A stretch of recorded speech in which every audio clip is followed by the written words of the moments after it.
Warahmatullahi wabarakatuh. إن الحمد لله نحمده ونستعينه ونستغفره ونستهديه ونعوذ بالله من شرور أنفسنا ومن سيئات أعمالنا من يهده الله فهو المهتد ومن يضلل فلن تجد له وليا مرشدا أشهد أن لا إله إلا الله وحده لا شريك له وأشهد أن محمدا عبده ورسوله قال الله تعالى في كتابه الكريم أعوذ بالله من الشيطان الرجيم يا أيها الذين آمنوا اتقوا الله حق تقاته ولا تموتن إلا وأنتم مسلمون يا أيها الذين آمنوا اتقوا الله وقولوا قولا سديدا يصلح لكم أعمالكم ويغفر لكم ذنوبكم ومن يطع الله ورسوله فقد فاز فوزا عظيما أما بعد معاشر المؤمنين والمؤمنات رحمن ورحمكم الله.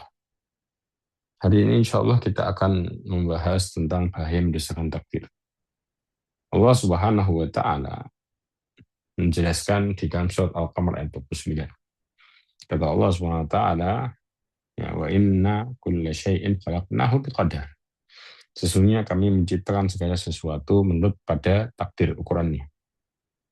Mungkin bisa lebih besar lagi tulisannya ini ya. Tulisannya kelihatan besar nggak kalau gini? Ya, Ustaz. Bisa. Ya, besar ya kelihatannya. Oke. Di sini disebutkan bahwa sesungguhnya kami menciptakan segala sesuatu menurut ukurannya. Artinya Allah Subhanahu wa Ta'ala itu sudah menciptakan sesuatu dengan takarannya masing-masing. Dan Allah Subhanahu wa Ta'ala juga tidak ada penciptaan dalam tafsir As-Sa'di, ya, tidak ada pencipta selain Allah, tidak ada sekutu baginya dalam menciptakan semuanya. Allah hanya sendirian, satu-satunya esa. Allah menciptakan berdasarkan ketentuan, ya. Karena kalau kita berbicara masalah takdir, prinsipnya semua itu dimulai dengan ketetapan, dengan ilmunya Allah Azza wa Jalla. Jadi Allah itu benar-benar mengetahui segalanya. Ya, coba lihat baik-baik. Ini saya share tentang masalah ketetapannya Allah Azza wa Jalla. Ketika kita berbicara masalah takdir,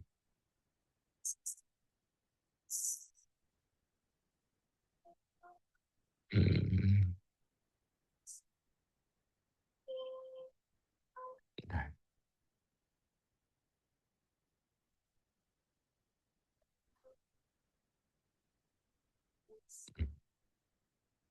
ya, coba lihat ini. Takdir itu dimulai dari ilmu. Artinya Allah Subhanahu wa Ta'ala itu memahami semuanya. Ilmunya Allah lebih dulu.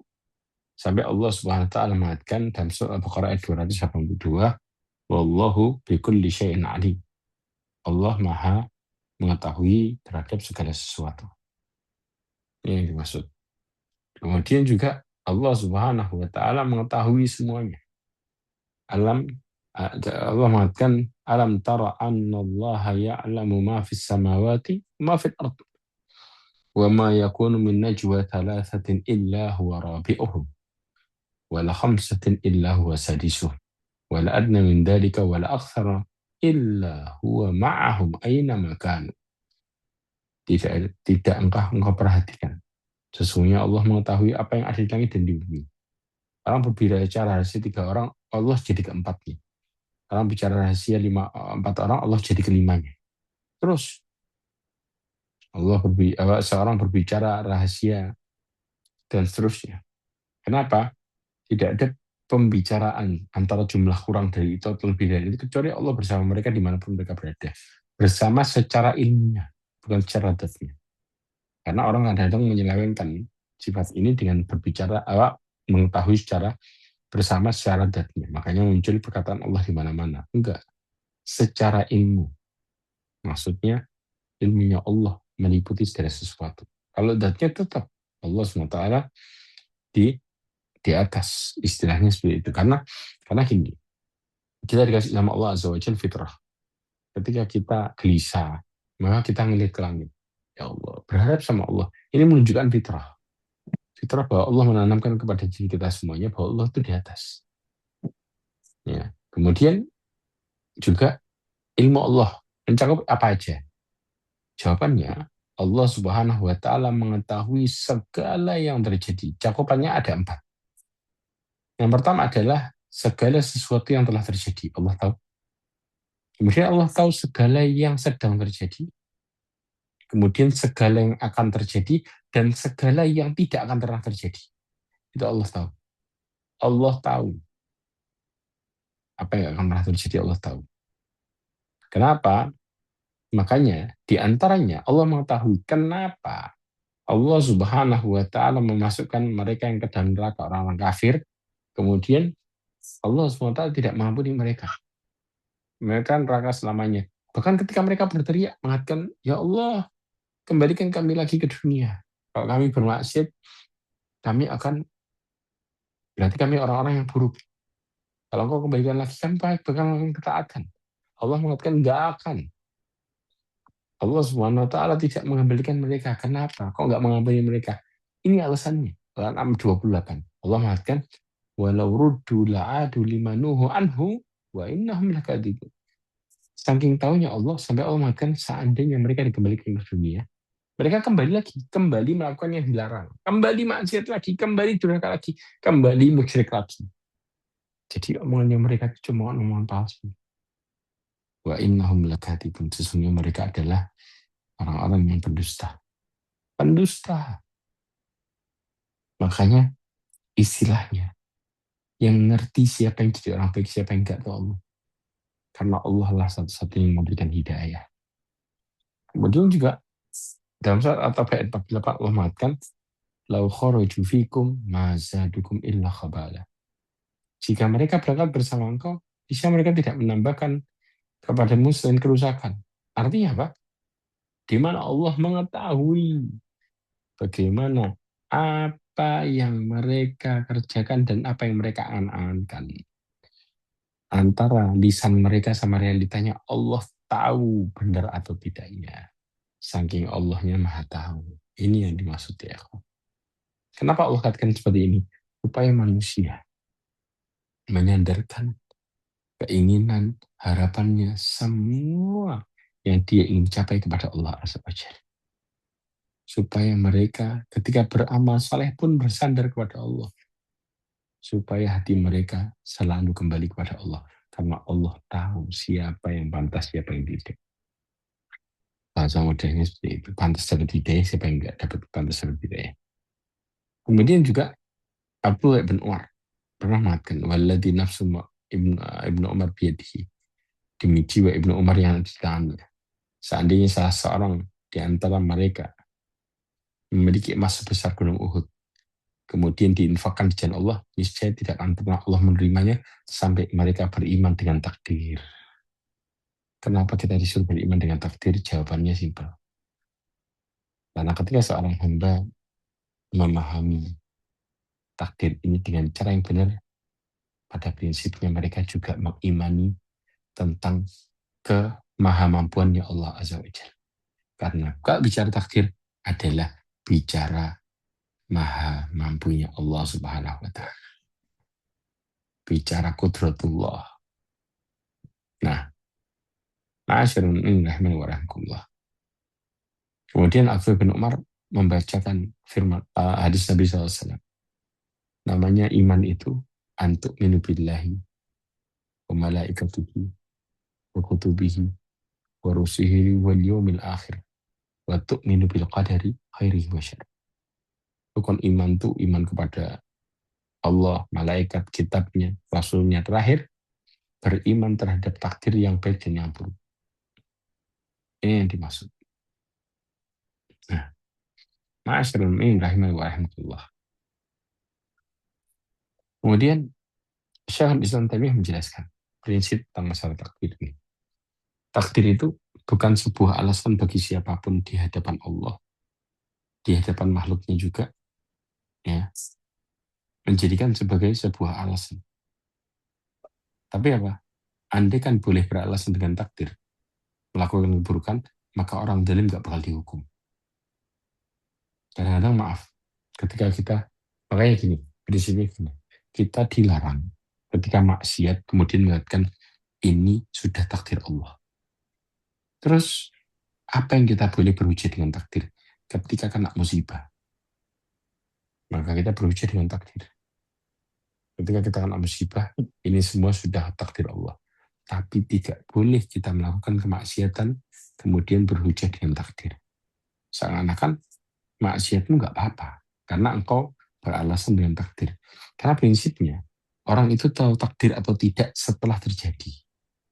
Setelah terjadi, habis terjadi, oh iya takdir. Tapi nggak boleh berhujah ketika maksiat, seakan-akan engkau melebarkan maksiat itu. Kalau seandainya diperbolehkan, nggak mungkin Allah menghukum orang-orang musyrik. Istilahnya kayak gitu, nggak mungkin. Nggak mungkin Allah Subhanahu Wa Taala masukkan neraka orang-orang yang durhaka sama Allah. Nggak mungkin. Nggak mungkin orang yang mendustakan ayat Allah disebut sebagai orang kafir. Tidak mungkin. Karena diperbolehkan berhujah dengan takdir. Tapi realitanya tidak boleh berhujah dengan takdir masalah kemaksiatan. Bahkan hukum pidana tidak boleh dijatuhkan kalau seseorang diperbolehkan berhujah dengan takdir.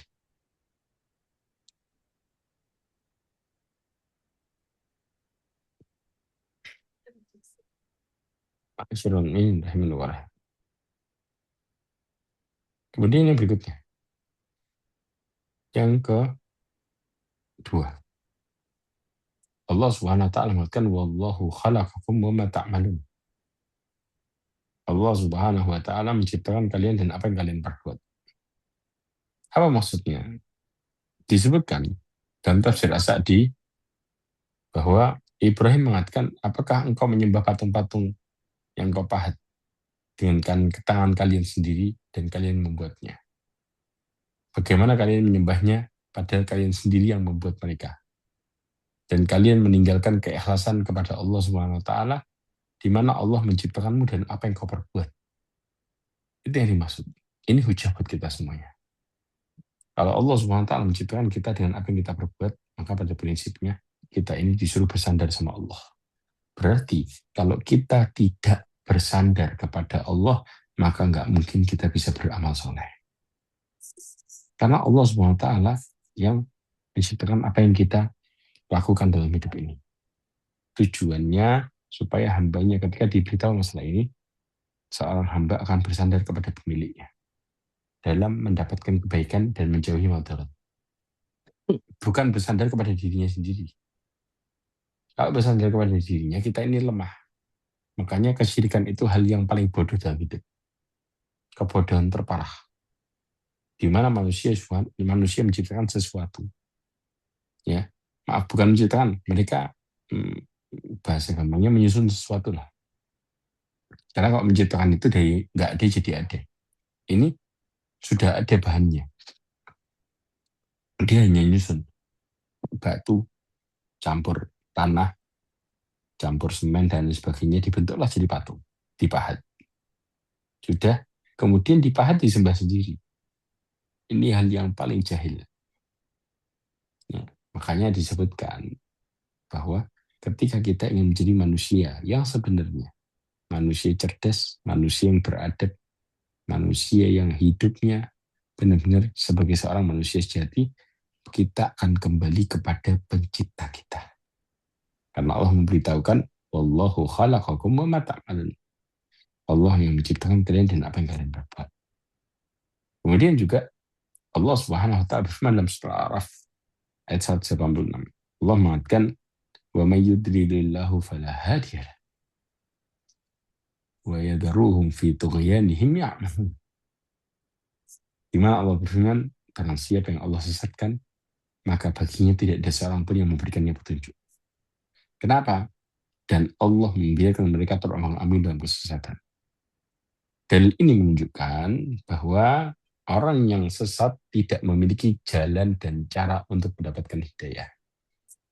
Karena Allah Subhanahu wa taala mengatakan barang siapa yang Allah sesatkan maka tidak ada yang memberikan petunjuk. Karena prinsipnya Allah satu-satunya pemberi petunjuk. Berarti kalau kita nggak kembali sama Allah, terus mau dapat petunjuk dari mana? Mau kita bisa menjadi baik dari mana? Manusia itu tidak bisa menjadi baik dengan dirinya sendiri. Mereka itu hanya bisa jadi baik dengan petunjuk yang Allah punya satu-satunya. Tidak ada yang punya selain Allah. Makanya konsepnya seperti ini ya, ikhwah. Sering seseorang itu kalau nggak memahami takdir, mereka itu ketika kena masalah, mereka cari jalan sendiri. Kalau nggak memahami bagaimana Allah menjadikan takdir itu, supaya orang itu kembali kepada Allah. Memahami supaya mereka itu meminta sama Allah Azza wa Jalla. Memahami supaya manusia itu hanya bersandar sama Allah, bukan kepada yang lainnya. Karena Allah satu-satunya yang menciptakan dia dan dirinya.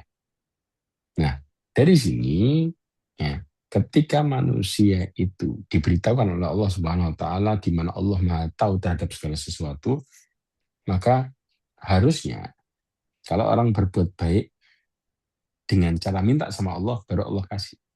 Tapi kalau tidak, dia berusaha sendiri, muncul sebuah statement dengan mengatakan, saya sudah niat baik dan berusaha. Kenapa hasilnya kok kayak gini?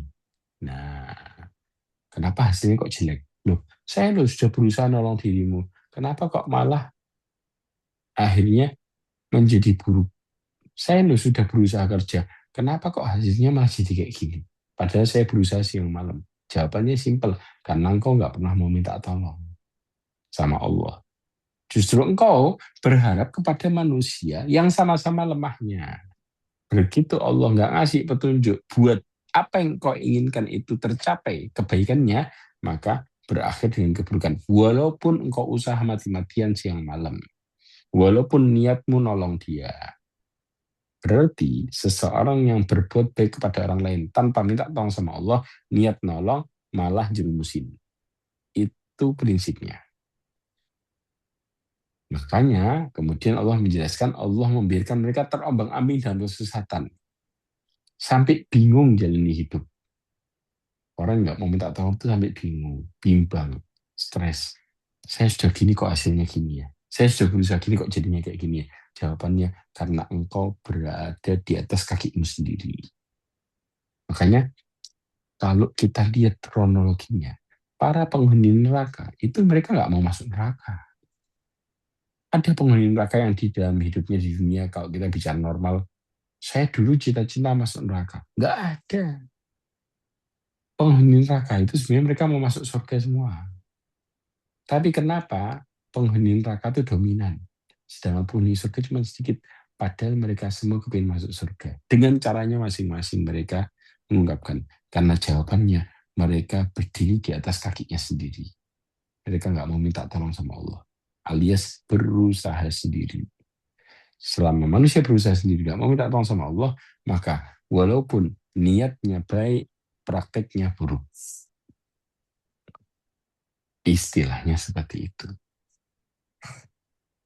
Berarti karena orang yang disesatin sama Allah, ditinggal sama Allah sesaat, mereka akan terombang-ambing dalam keburukan.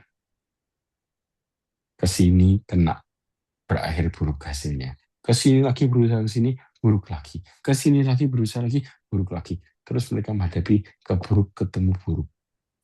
Padahal kata mereka yang melakukan keburukan, saya niatnya baik. Tapi hasilnya buruk. Karena engkau berusaha sendirian tidak mau meminta kepada Allah. Padahal Allah satu-satunya pemberi petunjuk untuk jadi baik. Nah, dalam surat Yunus juga sama. Allah mengatakan, "Qulin duru mada fis samawati wal ard." Allah mengatakan, "Wa ma tughnil ayatu wan nuduru an qaumin la yu'minun." Allah mengatakan, katakanlah, perhatikan apa yang ada di langit dan bumi. Tidaklah bermanfaat tanda kekuasaan Allah dan Rasul-Rasul memberikan peringatan bagi orang-orang yang tidak beriman. Bahasa mudahnya nih, gini, kita ini kalau dalam hidup, ketutup pagi makalahnya. Makalahnya masih kelihatan nggak? Atau ketutup? Masih kelihatan? Pas. Kelihatan ya? Oke. Ya. Disebutkan bahwa kalau kita memperhatikan apa yang terjadi di dalam bumi, begitu Allah ngasih tanda kekuasaan semuanya. Contoh, ada dua orang duduk ngelihat langit malam-malam. Yang satunya mengatakan, subhanallah, begitu indahnya Allah menciptakan ini. Ya, ini aja ciptaannya. Bagaimana dengan Allah? Yang satunya, Allah tutup hatinya untuk memahami. Ngomong apa yang satunya? Allah biasa aja. Tiap malam kayak gini kok. Nggak ada yang berubah. Dua orang sama-sama melihat langit, tapi pendapatnya berbeda. Kenapa? Yang satu dia ketika melihat langit, dia ingat sama Allah. Allah membuktikan ciptaannya aja seperti ini. Bagaimana dengan yang menciptakan?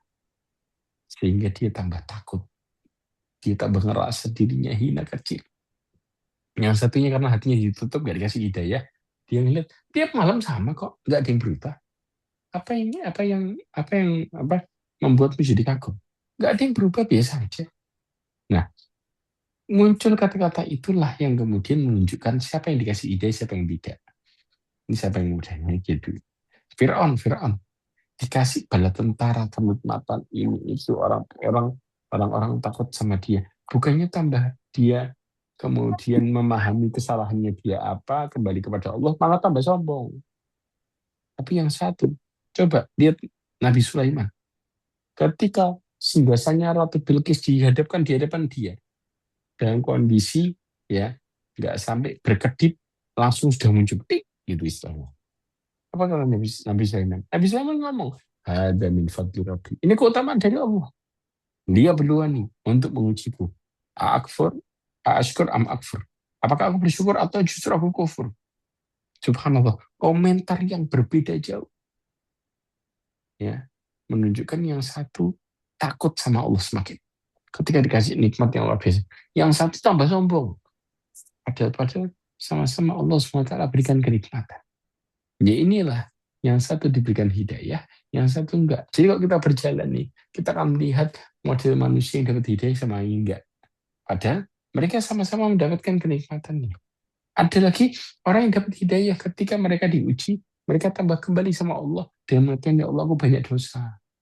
Yang satu lagi, ketika diuji malah nyarengin orang. Contohnya, ya diuji sakit, ini gara-gara dirimu nih, kau nularin aku. Kalau engkau nggak nularin, aku gak bakal kayak gini. Nah, yang satu, ya Allah, ini ujian saya sakit saya sudah ketetapan ya Allah. Kalau Allah nggak menakdirkan, saya nggak bakal tidak. Kalau Allah tidak menerapkan sesuatu, tidak akan pernah terjadi sesuatu. Nah, inilah yang menunjukkan yang satu beriman dengan takdir, yang satu kufur. Padahal konsepnya sama. Yang satu kayak ngerasa diadab, yang satu seperti dapat rahmat. Konsepnya padahal sama. Makanya, seseorang yang memahami takdir dengan baik, mereka akan bisa merasakan hidup ini indah dan nikmat. Tapi kalau tidak, maka Allah justru sesatkan mereka dengan ilmu yang salah. Lihat surat Al-Jathiyah, ayat 23. Allah SWT mengatakan, afara'aita man ittakhadha ilahahu hawa. Ya, bayangin, maka pernahkah engkau melihat orang-orang yang menjadikan hawa nafsunya sebagai Tuhannya? Jadi, bahasa hidupnya, keputusannya dia sesuai dengan hawa nafsu. Kalau sudah hawa nafsu sebagai patokan keputusan dan hidupnya dia, maka Allah biarkan dia tersesat dengan apa yang dia pahami. Dibiarin sama Allah dengan pahaman yang salah. Allah mengatakan wa adallahu Allahu ala ilmi, dan Allah membiarkan dia berdasarkan ilmunya. Apa yang dimaksud? Allah membiarkan dia berdasarkan ilmunya. Di dalam tafsir Syekh Abdurrahman Nasir As-Sa'di mengatakan, di mana orang yang tersesat prinsipnya menjadikan hawa nafsu sebagai Tuhan pemutus hidupnya. Dia ngelihat baik itu menurut hawa nafsunya. Kalau hawa nafsunya ngomong baik, dia baik. Walaupun realitanya itu buruk. Kalau hawa nafsunya bilang, oh ini berat, engkau gak bakal sanggup. Ibadah, susah. Gak perlu engkau nyoyong-nyoyong dalam hidup ini. Maka kata hawa nafsunya, itu buruk berarti. Maka kata dia, buruk juga. Maka di sini disebutkan Allah menjadikan orang tersebut tidak mendapatkan hidayah. Karena dia nggak pantas. Karena dia selama ini berhukum kepada nafsunya. Bukan berhukum kepada aturan Allah. Ini yang dimaksud. Berarti manusia itu ada dua. Ketika mereka kembali kepada aturan Allah, maka Allah kasih mereka petunjuk. Tapi kalau mereka kembali kepada aturan hidupnya semau dirinya sendiri, yang disebut dengan hawa nafsu. Karena manusia itu dikuasai oleh dua. Kalau nggak dikuasai oleh aturan Allah sebagai bentuk hidayah, atau enggak dikuasai oleh dirinya sendiri sebagai pemutus. Yang menguasai dirinya sendiri adalah nafsu. Nafsu. Makanya disebut sebagai Tuhan. Sehingga Allah buat hatinya tertutup, matanya tertutup, telinganya tertutup dari hidayah semuanya. Sampai-sampai dia tahu nih, ini baik, tapi keputusan dan lisannya mengatakan ini buruk. Dia tahu maksiat itu nggak enak, pasti punya efek menghancurkan. Tapi dia merasa ada enaknya. Loh, semua yang dia lakukan, ya, yang seharusnya semuanya kata orang dianggap buruk, tapi dia mengatakan ini baik. Dan semua yang dianggap baik kata dia ini buruk. Allah diputar balikkan semua hidupnya karena dia mengikuti hawa nafsu, dibiarin tersesat. Makanya sampai kita ketemu sama orang zalim mengatakan, kenapa ada orang yang seperti ini dalam kondisi hidup? Orang yang nggak punya hati, orang yang nggak punya sama sekali akal sehat. Mereka berbuat zalim, bahkan mereka bangga dengan kezalimannya. Mereka ganggu orang, bahkan mereka senang ketika mereka ganggu orang. Sampai kita jengkel-jengkel, karena Allah biarkan mereka tersesat dengan apa yang mereka yakini sebagai sebuah kesalahan. Berarti begitu Allah tinggal manusia, manusia bakal tersesat. Itu realitanya. Bahkan sampai kata Imam Hasan Basri, tanda Allah meninggalkan dirimu, Allah buat hidupmu tidak bermanfaat. Karena satu-satunya yang mendatangkan manfaat hanyalah siapa? Hanyalah Allah Azza wa Jalla. Bahkan disebutkan juga dalam tafsir Ibnu Katsir, makna Allah biarkan mereka dengan ilmunya. Ada dua pengertian. Yang pertama, Allah menyesatkan orang tersebut karena Allah tahu dia berhak untuk jadi sesat. Karena dialah yang menjauh dari Allah. Sehingga Allah biarkan dia tersesat. Sedangkan orang yang mendapatkan hidayah, dia berusaha mendekat sama Allah. Sehingga Allah berikan dia hidayah. Jadi Allah lihat usaha manusia. Yang satu menjauh mendapatkan kesesatan, yang satu mendekat mendapatkan petunjuk.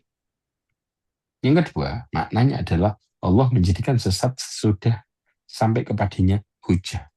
Hujah itu habis dikasih nasihat, habis didekatkan, dia tahu ilmu, tapi dibantah sama dia. Jadi prinsipnya seseorang itu tidak akan pernah masuk ke dalam neraka sebelum mereka diberikan kepadanya hujah bahwa telah datang kepada mereka agama yang benar. Kalau belum sampai hujah, nggak mungkin Allah adab mereka. Tidak mungkin.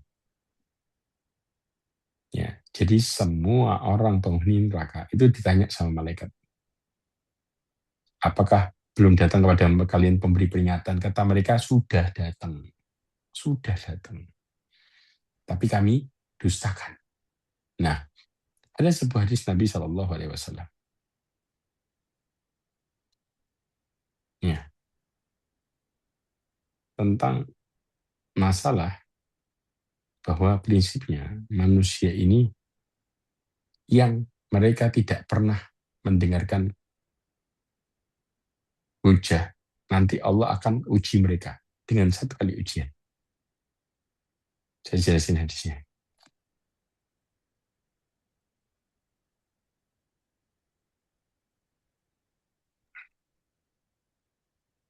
Sebentar.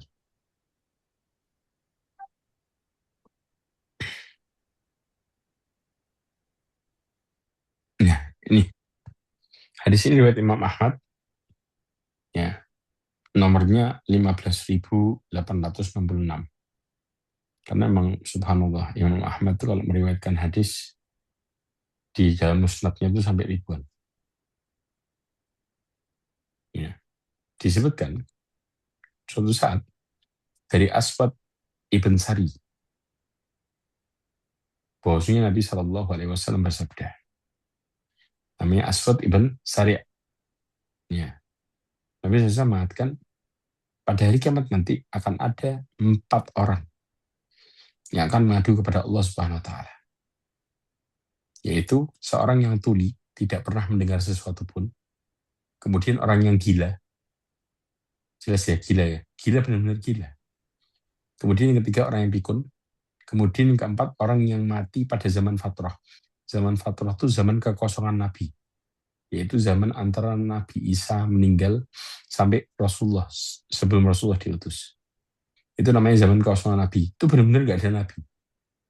Di tahun itu tidak ada Nabi benar-benar. Ya, maka kemudian mereka mengatakan, yang tuli ngomong, ya Allah, agama Islam telah datang, tapi aku nggak pernah mendengar. Sudah. Kemudian orang gila. Jadi contoh nih, dia dari lahir sudah gila. Bahasa namanya gila. Dia punya keterbelakangan mental dari lahir sampai meninggal. Kira-kira gimana dia? Nah itu dia. Makanya orang yang gila mengatakan, wahai Allah, agama Islam datang. Sedangkan anak-anak kecil melempariku dengan kotoran, kotoran binatang. Artinya apa? Karena orang ini nggak waras gitu loh. Benar-benar dia kondisinya memang benar-benar nggak pernah nyampe pada dia. Karena memang dia tidak bisa menguasai dirinya dari lahir sampai gede. Atau enggak dia dari sebelum balik, dia sudah punya keterbelakangan mental, kepukul mentalnya, karena kadang-kadang maaf, orang ketika kemudian salah obat dan lain sebagainya, subhanallah sampai kena saraf otak nih contoh.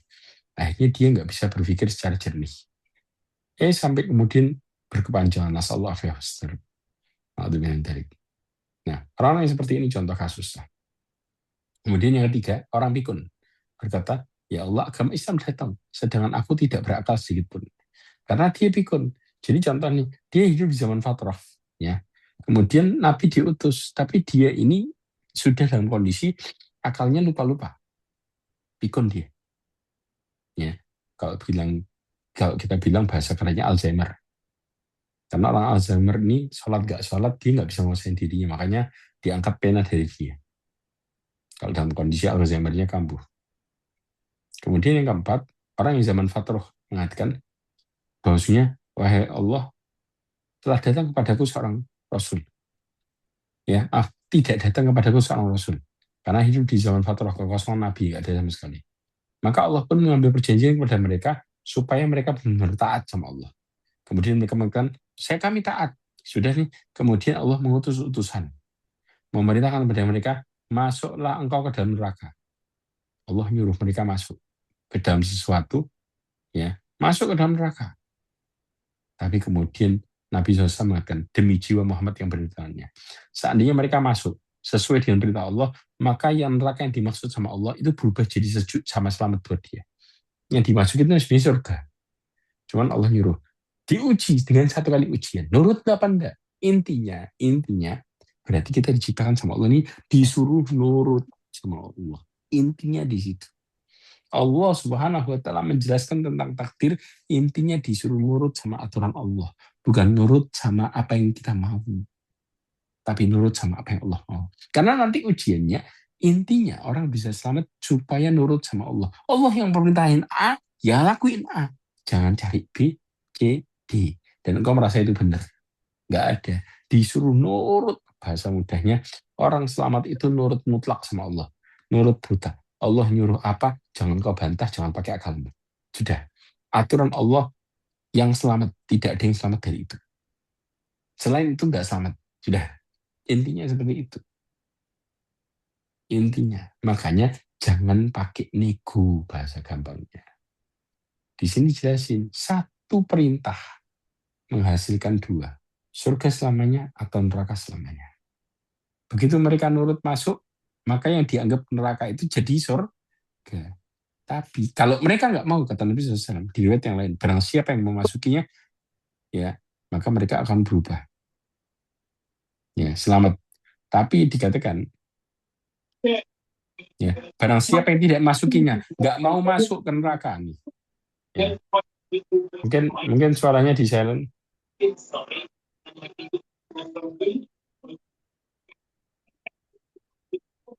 Bentar. Sudah? Sudah silent ya? Oke. Jalan lagi. Ya. Kemudian dikatakan, ya bahwa barang siapa yang mereka tidak memasukinya, maka Allah benar-benar akan seret mereka ke dalam neraka. Neraka yang asli. Itu yang dimaksud. Ya, ini pelajarannya. Sebentar, sebentar di jalan.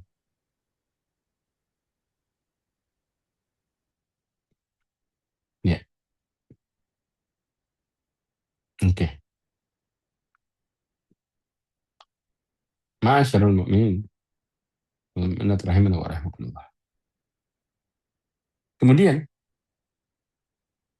kita masuk ke dalam perkara berikutnya. Coba lihat Allah Subhanahu wa taala berfirman dalam surat Al-Insan ayat 30. Allah mengatakan wa ma tasyauna illa yasha Allah rabbul alamin. Maaf, Allah mengatakan wa ma tasyauna illa yasha Allah. Innallaha kana aliman hakimah. Di ayat yang lain wa ma tasyauna illa yasha Allah rabbul.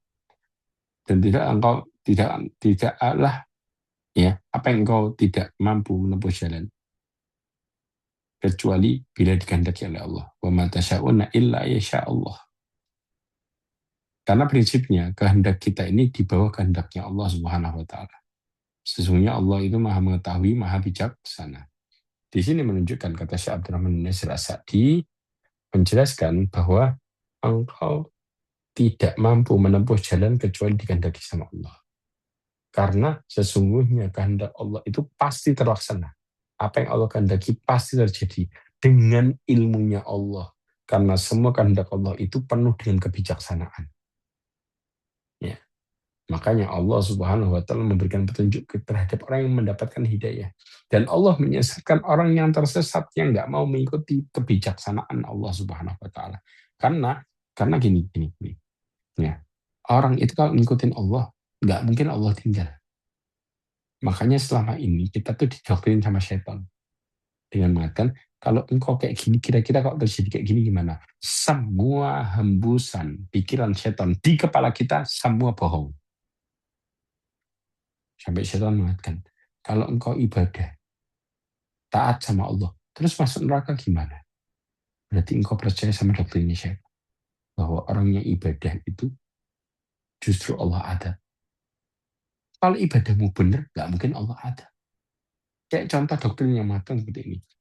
Ustaz, kalau ada orang taat sama Allah, mereka bertobat sama Allah, apa-apa kembali sama Allah, terus Allah masih ke neraka gimana? Terus orang percaya, oh iya, betul juga. Kalau kayak gitu gimana kira-kira? Berarti engkau percaya sama doktrinnya setan. Nggak mungkin orang taat, orang bertobat sama Allah, orang benar-benar jujur kembali sama Allah, dimasukin neraka. Nggak mungkin. Ini merupakan tuduhan. Dan kita sering percaya sama omongan. Makanya ya ikhwah, jangan mudah percaya dengan apa yang setan hembuskan. Karena semua omongan setan palsu. Coba dibuka surat surat Ibrahim ayat 22. Allah SWT mengatakan, waqala syaitanu lamma qudil amr. Iblis itu ketika perkara sudah diputuskan, yang penghuni neraka sudah pada masuk neraka, penghuni surga sudah pada masuk surga. Maka iblis nanti berkhutbah di depan semua para pengikutnya. Karena semua penghuni neraka adalah pengikutnya iblis. Semuanya. Kata iblis ngomong, innallaha wa'adakum wa'dal haq. Iblis mengatakan sesungguhnya Allah menjanjikan kepada kalian janji yang benar. Kemudian, wa wa'adtukum fa'ahlaftukum. Dan aku menjanjikan kepada kalian, kemudian aku ingkari janji. Ya. Ini yang terjadi. Nah, berarti semua janji, tandingan iblis di balik janji Allah, semua palsu. Semua. Tanpa terkecuali. Itu yang terjadi. Karena iblis ngomong, satu-satunya janji yang benar cuma janji Allah SWT. Makanya Allah SWT mengatakan dalam surat Asy-Syams ayat 8. Kenapa orang itu sudah memahami hidup ini ada yang benar ada yang salah, tapi masih banyak orang yang belok. Karena sifat manusia itu ada dua sisi di setiap jiwa.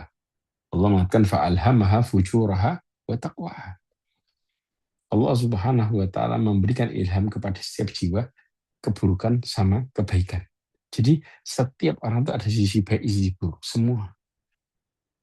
Makanya ini menunjukkan bahwa kata Syekh Abdul Muhsin Nasir As-Sa'di, jiwa adalah sesuatu yang sangat lembut dan tidak terlihatan, amat cepat berpindah dan bergerak, cepat berubah, terpengaruh oleh emosi dirinya seperti sedih. Nanti kadang-kadang orang senang, ya. Kemudian dia punya keinginan, punya cinta, punya benci, subhanallah. Ya. Dan raga ini istilahnya, ya, tanpa jiwa kayak patung, nggak ada manfaatnya apa-apa. Berarti badan kita ini gerak karena ada jiwanya di situ, ada hatinya di situ. Dan yang istilahnya menjadikan kita ini berbuat sesuatu, semua itu hati. Inilah bentuk gimana Allah Subhanahu wa taala menyempurnakan manusia dengan semua diilhami dari hati kita. Dan di hati kita ini ada dua sisi. Seakan-akan para ulama menjelaskan bahwa badan kita ini pasukan. Pemimpinnya adalah hati. Ya. Ma'asyiral mu'minin rahimani wa rahimakumullah. Kemudian disebutkan tentang masalah rukun iman, bahwa di antara rukun iman adalah beriman dengan takdir yang baik dan yang buruk. Kita harus memahami dulu iman kepada takdir. Bagaimana Allah SWT menjadikan takdir. Iman terhadap takdir ini dimulai dari 4 tingkatan. Yang pertama, kita sudah bahas tadi, iman terhadap ilmunya Allah. Artinya Allah Subhanahu wa taala sebelum memutuskan sesuatu, Allah memahami semuanya. Allah tahu semuanya. Segala yang bakal terjadi, yang sebelum yang belum terjadi dan yang tidak akan pernah terjadi, ya, yang akan terjadi, yang sedang terjadi, semuanya Allah Subhanahu wa taala tahu. Ya. Allah Subhanahu wa taala juga menjelaskan dalam surah Al-Maidah ayat 97. Kata Allah Subhanahu wa taala, "Dita'lamu annallaha ya'lamu ma fis samawati wa ma fil ardh." Allah Maha mengetahui apa yang ada di langit dan apa yang ada di bumi.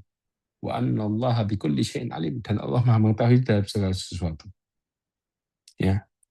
Yang kedua, bahwa dengan Alkitabah Allah menulis semua yang akan terjadi. Mencatat. Makanya kemudian Allah menciptakan pertama kali adalah pena. Ya. Diciptakan di antara yang pertama Allah ciptakan adalah pena. Kemudian Allah mengatakan pada pena, tulislah. Kemudian kata pena, ma'aktub, apa yang aku harus tulis? Kata Allah mengatakan, uktub ma huwa ka'inun ila yaumil qiyamah. Kata pena, kata Allah kepada pena, tulislah semua yang akan terjadi sampai kiamat. Berarti catatan yang di Lauhil Mahfudz semua yang akan terjadi sampai kiamat. Setelah kiamat nggak ada tulisannya. Jadi semua yang akan terjadi sampai kiamat sudah ditulis semuanya. Karena saya Allah tahunya. Ya. Makanya kemudian semuanya sudah ditulis di Lauhil Mahfudz. Disebutkan dalam surat Al-Hajj ayat 70. Kata Allah, alam ta'lam annallaha ya'lamu ma fis samawati wal ard. Apakah engkau tidak mengetahui bahwa sesungguhnya Allah mengetahui apa saja yang ada di langit dan di bumi? Inna dzalika fi kitab. Sesungguhnya demikian itu terdapat dalam kitab di Lauhil Mahfudz. Yaitu semua catatan takdir. Yang ketiga, terjadi dengan kehendak Allah yang disebut dengan masyiah. Ini dia. Sebagaimana Allah mengatakan dalam surat Takwir ayat 29. Wa ma tasyauna illa yasha'allahu rabbul alamin. Ya, dan apa yang kalian kehendaki, ya, apa yang engkau kehendaki, ya, tidak akan pernah terjadi kecuali apabila dikehendaki oleh Allah, Tuhan seluruh alam. Ya. Kemudian muncul sebuah penjelasan, ya, bahwa bagaimana dengan keburukan. Kalau kebaikan kita paham. Keburukan apa? Apa masa Allah menghendaki keburukan? Kehendak Allah SWT itu ada dua. Ya, yaitu ada yang dikehendaki secara zatnya. Contoh Allah menciptakan malaikat, menciptakan Rasulullah SAW, ya, menciptakan surga. Itu kan berarti yang baik-baik kan? Itu namanya dikehendaki dengan secara zatnya. Yang kedua, Allah menghendaki sesuatu di baliknya. Nih, ada sebuah keburukan. Ya, tapi di baliknya ada kebaikan. Itu yang dimaksud. Jadi keinginan Allah itu ada dua. Ada secara zatnya, makanya Allah menciptakan kebaikan secara zat. Ada keburukan karena Allah menginginkan sesuatu di baliknya. Contoh, kenapa Allah menciptakan iblis? supaya Allah SWT menunjukkan kepada hambanya bahwa ada orang yang mau berkorban. Kemudian Allah menciptakan iblis, nanti ada orang-orang yang bermaksiat kemudian bertobat. Nah, itu loh. Allah menciptakan iblis, ya akan muncul di baliknya sesuatu kebaikan, di mana ya manusia akan semakin meminta tolong kepada Allah Azza wa Jalla. Karena ketika dia berusaha dengan dirinya, justru dia akan mendapatkan keburukan. Nah, ini yang terjadi. Ini yang terjadi. Ya, banyak lagi kalau kita sebutin yang lainnya. Jadi, adanya keburukan karena Allah menginginkan kebaikan di balik keburukan. Bukan menginginkan keburukan secara zatnya, tapi menginginkan kebaikan di balik keburukan. Adanya iblis, Allah akan muncul sifat maha pengampun, maha penyayang. Subhanallah. Kalau orang nggak ada yang maksiat, maka nggak ada sifat Allah maha pengampun. Siapa yang diampuni? Nggak ada yang maksiat kok. Siapa yang dikasih kasih sayang? Oh, mereka nggak ada yang salah. Nah, ini yang dimaksud. Kemudian baru tahapan takdir yang keempat adalah al-khalq, yaitu penciptaan. Di mana Allah SWT menciptakan segala sesuatu. Dimulai dari tadi ilmunya Allah, ya. Kemudian Allah nulis semuanya di Lauhul Mahfuz, kemudian kehendaknya Allah Subhanahu wa taala, ya. Baru kemudian Allah eksekusi dengan menciptakannya. Menciptakan apa yang Allah kehendaki. Makanya kemudian Allah berfirman dalam surah Az-Zumar ayat 62 kata Allah, Allahu khaliqu kulli syai'. Allah menciptakan segala sesuatu. Tentunya setelah Allah tahu ilmunya, dengan ilmunya Allah Azza wa Jal, dengan Allah tulis, kemudian dengan kehendaknya, kemudian baru Allah ciptakan. Wa huwa ala kulli syai'in wakil. Di mana Allah memelihara segala sesuatu. Segala sesuatu yang diciptakan Allah pelihara semuanya. Dan Allah nggak pernah dolim kepada ciptaannya sama sekali. Ini yang terjadi. Ya, kalau kita bahas semakin dalam, kayaknya waktunya nggak cukup. Ya, tapi cukup ini untuk sebagai pegangan buat kita semuanya bahwa ketika kita ingin mendapatkan kebaikan, jawabannya kembali kepada Allah. Jangan pernah berusaha sendirian tanpa pertolongan Allah sedikit pun. Karena ketika manusia berusaha sendiri akan berakhir dengan keburukan. Walaupun dia berusaha untuk jadi baik sekalipun, gimana pun caranya, tetap akan berakhir dengan keburukan karena Allah satu-satunya pemilik kebaikan itu. Jelas? Oke. Sebelum saya tutup ada pertanyaan. Silakan. Monggo.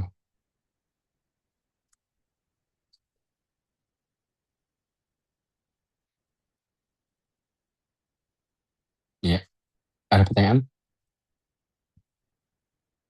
Bapak Ibu, kira-kira penjelasannya paham nggak?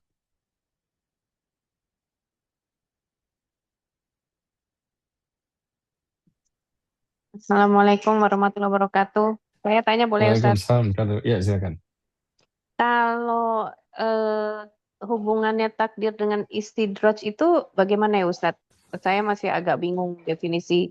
Kalau istidraj itu kan berarti kan ke arah buruk ya, Iya, gitu ya Ustadz? Iya, iya, jazakallah khair Ustadz. iya, iya. Barakallahu fiik. Istidraj ini bahasa gampangnya Allah membiarkan seseorang tersesat. Jadi gini. Supaya kita paham.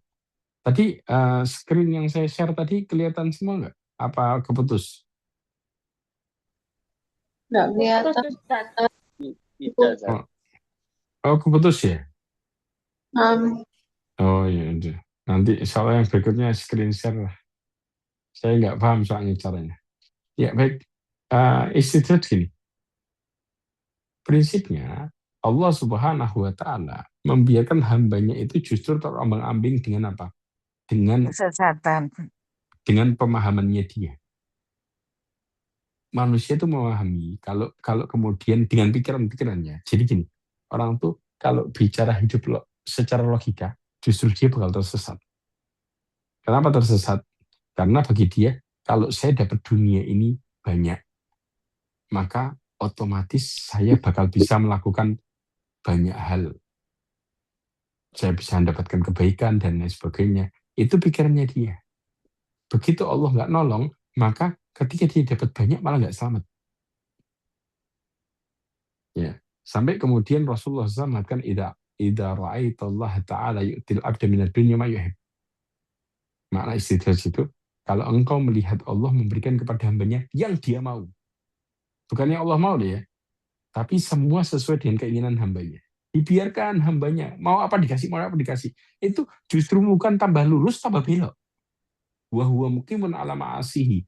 Ciri-cirinya adalah dia terus berada dalam kemaksiatan. Tambah dikasih, maksiatnya tambah semangat. Padahal dia dikasih yang dia mau, bukannya tambah bersyukur, tapi tambah maksiat sama Allah. Seakan-akan kenikmatannya Allah kasih membuat dia tambah menjadikan Allah yang pertama kali dilupakan. Maka itu disebut dengan kenikmatan jebakan. Ya, kenikmatan jebakan itu namanya istidraj. Ciri-cirinya adalah di mana Allah tambah kasih, dia tambah maksiat. Yang milih untuk maksiat siapa? Jawabannya adalah dia. Yang ngasih nikmat siapa? Allah kasih. Tapi Allah nyuruh bersyukur, dia malah nggak bersyukur. Tambah kufur. Makanya Al-Imam San'ani mengatakan semua perkara dunia itu buruk. Yaitu yang menjauhkan kita dari Allah. Itu buruk. Semuanya. Semuanya. Contoh. Saya ini ya dapat uang.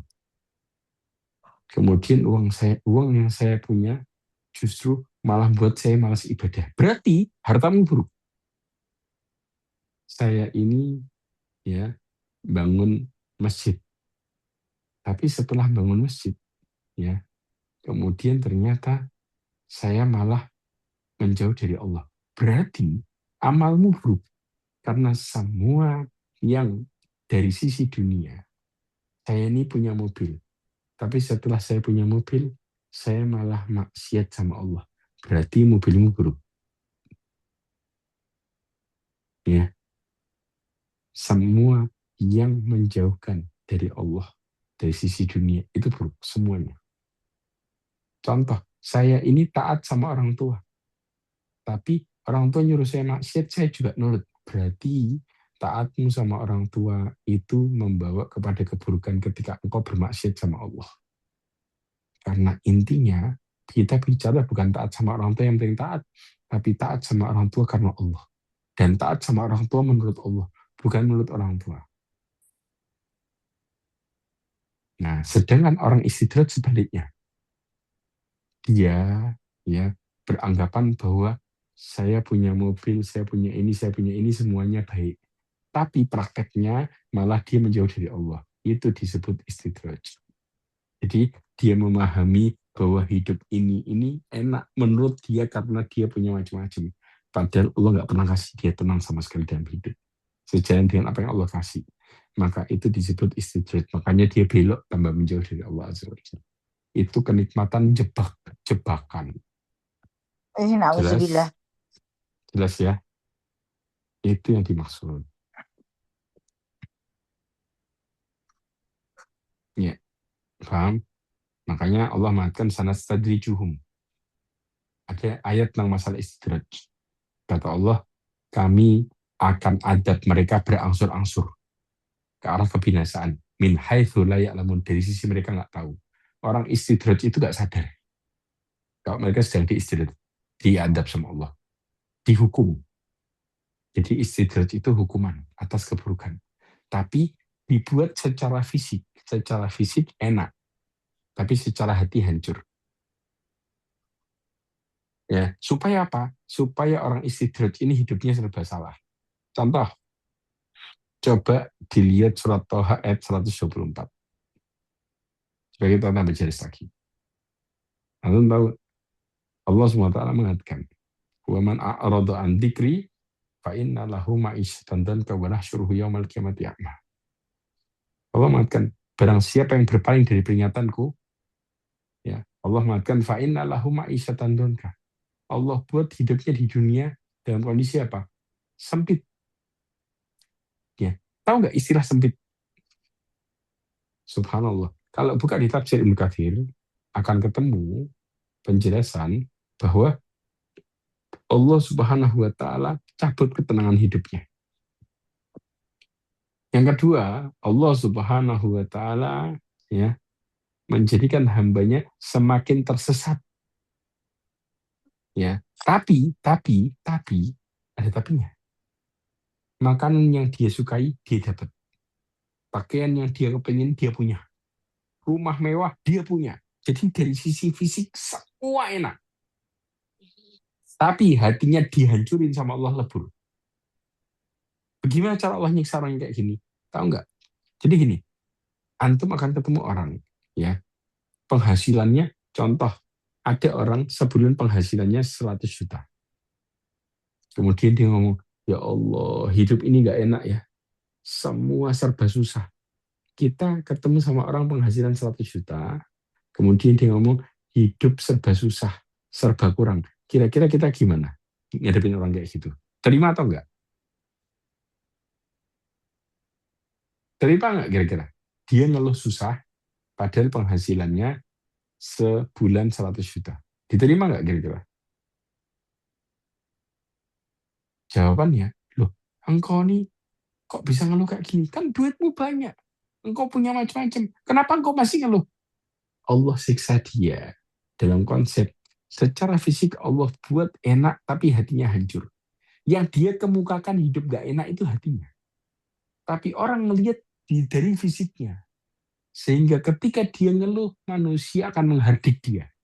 Jadi Allah buat dia tersiksa. Ngomong sama orang dibantah. Karena dari sisi fisiknya enak. Nggak ada kekurangan sama sekali. Tapi sebenarnya hidupnya hancur dari sisi yang dia rasain langsung. Bahasa mudahnya, semua yang dia punya cuman pajangan. Bukan sesuatu yang bermanfaat. Itulah orang yang dikasih istidraj. Jadi ketika dia teriak hidup gak enak, kata orang yang gak ngelihat hatinya, dia akan mengatakan engkau adalah orang yang gak tahu diri, gak tahu kalau Allah ngasih nikmat, engkau gak bersyukur, engkau gini, disalahin sama orang. Supaya mereka semakin tersiksa. Orang semakin menghardik dia, hatinya hancur karena Allah menjauh dari dia. Wah, sudah. Ini namanya hidup penuh dengan neraka dan adab. Jadi realita istidraj itu digituin sama Allah. Jelas? Iya. Paham? Iya, oke. Pertanyaan terakhir? Nggak ada? Saya tutup.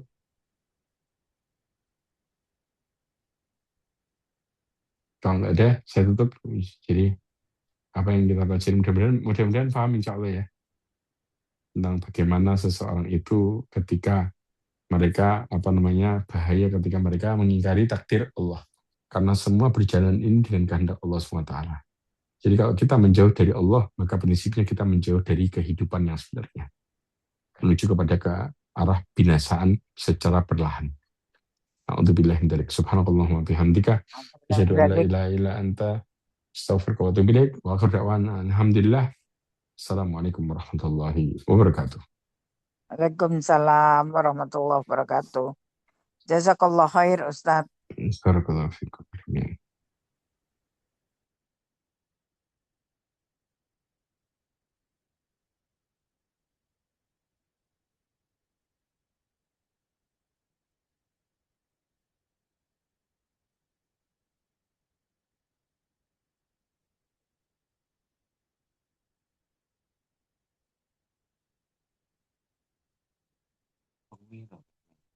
Selamat.